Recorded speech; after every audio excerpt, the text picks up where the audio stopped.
We're both strongly COVID positive right now, extremely symptomatic. No. And our producer is here, maskless, and we just shared a hookah. Got COVID. You got it, hon. After all this time and after all this fear and worry, you were the one that got infected, not me. You That's infected true. me.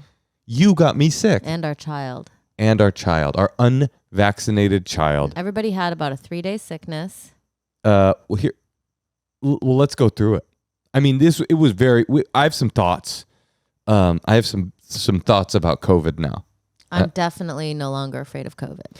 Well, there is that. Now, listen. And I think I'm going to devote very little of my mental energy towards it. Whoa, that's going to change the topic of this podcast in a very significant way.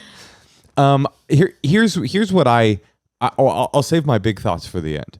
But we went on the road for the first time in a mother freaking year. Natasha, who barely wants to tour with me anymore, came on the road. We had a Thursday night show. I was feeling kind of like I was going to be I was really tired the night before. She had a cold. And I had a light cough and I thought it was from ripping a joint. And we tested. We tested before we flew. Negative, right? We tested before we flew. Negative. Here's realization number one. Testing is useless. You're coughing. You have symptoms and you swab that, put that. Does it? I tested and I was like, oh, I don't have COVID. I mean, it's not useless. Did you get horny? Were you sexually gratified from the test? Yeah, obviously. When you put that swab in your nose, you do have a little bit of a cum.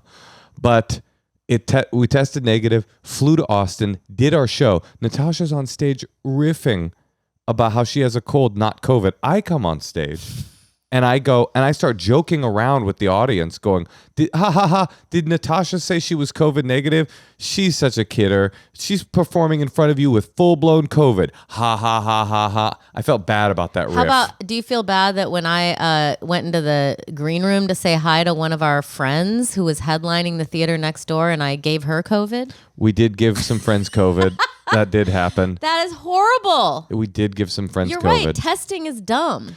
Well, because if I would have just been smart, I would have been like, wait, I have COVID symptoms. Well, you didn't. You had a cold symptom. There was no difference. And how would you know? my friend who I was with that weekend said he had a cold and it wasn't COVID. So I thought I had a cold. We forgot to mention. He called the next day, said, I have a cold, just to let you know. I went and got a PCR test. This isn't one of those Binax Now, Walmart, Rite Aid delivery kind of $12.99 ass test. He went and got a PCR test and passed with flying colors. You don't have COVID. Go out into the world and spread your germs. Okay.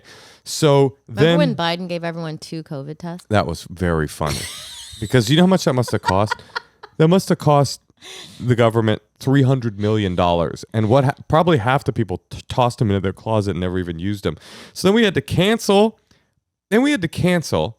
Our second show in a fucking year. It was our big show too. The first night was great, by the way. We crushed. Tosh, you were so funny that night. I must admit. My last set. Your last set ever? Who knows? We're bringing couples on stage. We're doing live relationship roasts. I feel bad. I hope we didn't get those people sick. No, because I had a cough and because I don't trust testing, I did go to the side and use my own mic. And the whole whole show, I wasn't sharing a mic with anybody or even I was hanging out beneath the scaffolding. I was not next to anybody. I believe the CDC says that's best practices. Just stand on scaffolding and you should be fine. So then we had to cancel our second show, which was agonizing for me because I hate canceling things so badly. I hate canceling live stand-up. We had our Endless Honeymoon podcast to do. That got canceled. We're very sorry, but we didn't want to infect you. And then things started to get bad, right? It wasn't until you tested positive and we canceled the shows that things started to get bad. I test myself and I'm positive, and then I think, oh my God, there's a small chance I could not give it to my husband and child. So then I called the hotel and I said, do you have another room? And it was expensive and I didn't want to pay for another room, but then I got you guys a room and you spent the night. So we moved out. So Natasha's in this really nice hotel room, and me and our kid, we go to this little ancillary secondary hotel room to spend the night. Well, I had already spread my germs all over the hotel room to avoid infection, all right? And I'm in that room. I'm thinking maybe I'm gonna fly home. Maybe I'll just fly home. I feel fine. My kid's fine. Natasha's in this hotel. By the way, I'll tell you about it. This hotel looks like, if you could imagine, it's like an old Victorian mansion. Yeah, and so the rooms look like a place that a mistress of a wealthy family went to go recover from rubella. It's like a sick house. There's no lights. It just felt like that to you. I had all the windows down because I had a bad headache during COVID, and I was just like face planted on the bed and couldn't get up. So Natasha's done. She's passed out for like 36 hours. But can I say, please, I love that hotel. And if someone said to me, "You're going to get COVID, where would you like to get it?" I probably would have said that hotel. Yeah, and if someone had said to me, "You're going to get COVID, where would you like to get it?" I would have said my house or a Days Inn, because that was not a cheap hotel. Okay. It was not a cheap hotel. And we were stuck in Austin, unable to travel in Natasha. I won't say how much, Natasha's favorite hotel in America. Just to give you a sense of what we're paying per night. It's Natasha's favorite hotel in America. So I'm in the other expensive ass room. It's not a secret. It's the Hotel St. Cecilia. I'm in the, and that gets interesting too. It's a great hotel. Don't get me wrong. If you're ever in Austin, go ahead, give it a whirl. I would recommend avoiding room 1 and room 3 for the next couple weeks. Oh, because we had to switch rooms. Nobody wanted us there. So I'm in the room. Okay, I go to this other room. Me and our kid, and Natasha's out. She's going to be no help because she's like, sick. So you were pretty sick. Yeah, you're right. And I'm in the room, and I'm just like, everything's cool. And, we're watching TV and we go to bed, and all of a sudden I'm feeling my kid next to me, and she's getting like real hot. And then her heart is kind of like racing, and I'm like, is she hot? Is she just hot? Or is it, are we like, we're cuddling? Maybe it's that our body temperature. And then she starts kind of babbling a little bit and it's kind of acting weird and kind of twitching a little bit. And I'm like, oh no. And then I'm like, uh-oh, this ain't good. And then all of a sudden she sits up and she pukes all over me. And I'm like, I have a lot of realizations at once. I'm like, Natasha can't help me. She's dying. In room 1. In room 1. I am not capable as a father to handle this. I just keep saying, oh boy. I'm literally like, oh boy, oh boy, oh boy, oh boy. I get our kid out of the bed. I put her in the shower. And I mean, thank God our kid has like one of these like toddler eating disorders where she'll eat like only 4 bites of rice for dinner because I would just say the vomit wasn't as bad as it could have been. But I'm freaking out. I don't know what to do. We don't have any medicine because she wasn't sick. I'm by myself. I'm all alone. I don't have you. I just don't know what to do. I put her in the shower and I call an advice nurse. That's the first thing I do. And they don't ever call an advice nurse. It's so annoying. They're always like, you should go to the hospital. Yeah, they're always like, that could result in death. Go to the hospital. It's just like, okay. So I'm like, what the hell do I do? Now, to make matters worse, I've run out of nicotine pouches. Okay? I don't have my nicotine pouches. So I'm like, I need drugs, That's before you found a pusher and someone in Austin to illegally drive around and get you nicotine. I was getting there. Yeah, I hustled myself a wonderful man, an assistant even, a good person who was willing to help in trying times.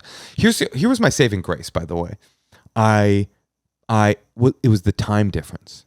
My saving grace was the time difference because I was in Texas, so it was 2 hours. It was like 1:00 in the morning when this all started going down, and I'm like, what do? I can't get into an Uber. I'll get the Uber driver sick. How do I call an ambulance? Do I call 911? What the fuck do I do? But I had a friend, my friend Elisa, who is a pediatrician, who I texted, and she started talking me down. And then Chelsea Peretti reached out to me. I was like, is everything okay? And so I was like between a pediatrician and a mom. I was like getting talked down from the ledge. I ordered Motrin. I put her back to bed. My pediatrician friend was like, it's not a big deal. It's just a fever, But I was like, now I'm like, oh, and then she threw up again. And she'd never thrown up before. So she didn't really know what was going on. And we started making like a plan. I'm like, this is your bucket. This is your puke bucket. And you puke in this. And then she almost made it the second time. And then I ordered all this Motrin and Tylenol for kids. And the guy came and I was like, hey, man, I'm in dire straits over here. I need some nicotine pouches. I know it's not legal for you to do it, but do you think you could be like a ad hoc, a freelance Uber Eats driver? And he's like, I got you, bro. I love helping people. So he went and got me nicotine. Everything started to calm down. Her fever came down. We went to bed, right? And then the next day, we just moved back in with you because it was like, what's the point at this point? And then it took about one more day for you to start getting symptoms. Yeah, and I was starting to think I was going to pull it out, and I was starting to think actually it gets staggered. I was starting to think I might be immune by like day 3, but the worst thing that happened was that Natasha told the hotel that we had COVID. Well, because I kept calling and asking for like hot water, and then I kept asking for like what's the price for another room. I want to send my husband over to another room. And then I was like, so then I don't know why in my head I know why, because I also didn't want them to come clean the room, or I wanted them to know. It's called a do not disturb sign. No, but then he told me we had to move hotel rooms. So then I thought, I don't want the maids to come clean the room and not know that there could be COVID, and not. I felt like I had to tell them. That's real, but it was very awkward. And then there's like wedding photo shoots going on our balcony, and we're just like inside coughing. We got a nurse to come give us an IV to get fluids in us, and this woman is walking out from the room next to us in her wedding gown, and we're just in our fucking rubella recovery room like, life used to be beautiful for us too, Missy. Everybody was avoiding us. They were very nice, by the way. The hotel did treat us very, very well because we were a COVID family is an annoying family. This is what I realize. Yeah, they were nice. Natasha's testing like a lot. You know, she's testing that. Well, the most annoying thing about COVID is that you can have no symptoms. It can be a week later, 10 days later, and you still have this like very, very faint positive line. But I had noticed that on my Binax test, I was totally in the clear, do not have COVID. And then I tried one of Joe Biden's tests and I had COVID still. First of all, this is like 12 days after. So, okay, in the end, Natasha, how was COVID? This was the thing that we've spent. Yeah, but we got Omicron. But I know, but it was COVID. And this was the thing that we spent 2.5 years terrified of. How was it? I liked where I was quarantined, so that helped. It was 2 really annoying days, but in all honesty, I kind of enjoyed slowing down. Oh, you liked it? Well, thinking back, I did like taking a lot of baths and laying, like just constantly sleeping. I think my body needed it. And then after 2 days, I was pretty much fine. I forgot to mention. And now I want to like go to movie theaters. We have immunity. I want to take my kid to the grocery store. I want to go to India. I'm just like ready. You want to go to the grocery store in India? Yep. I forgot to mention the most difficult part of the whole thing for me is when you were really ill, you rebuffed all of my sexual advances. I was so horny when I got my positive test. Oh, I just thought of something about you with COVID. Yeah, I've never heard someone verbally make so much noise from getting chills. I was getting really bad chills. That was like, I've never seen anything like that. You know what? You were like, it was disturbing. You know, actually, that's funny you mention it because I had no sympathy for it. At that very same time, I noticed something that I had never seen before in you. What? I've never seen or imagined a person whose loved one is in the middle of a feverish, shivering, can't speak COVID you breakdown. were trying to talk. And their partner is like a cold, emotionless, robotic. I would say it wasn't just that you weren't like, compassionate. Can you get me I would say it wasn't just that you weren't compassionate. You were openly antagonistic toward me for my COVID symptoms. You had the worst bedside manner of any person I've ever seen in any film or TV or real life. Thank you. It was truly wild and made me realize that in the long term, I can't really count on you. But But here's my big takeaway from COVID. Beside those 2 nights where I had the chills, you got walloped and you... I didn't get the chills, though. Yeah. I got a headache. I guess you didn't get a headache. I didn't really get a headache.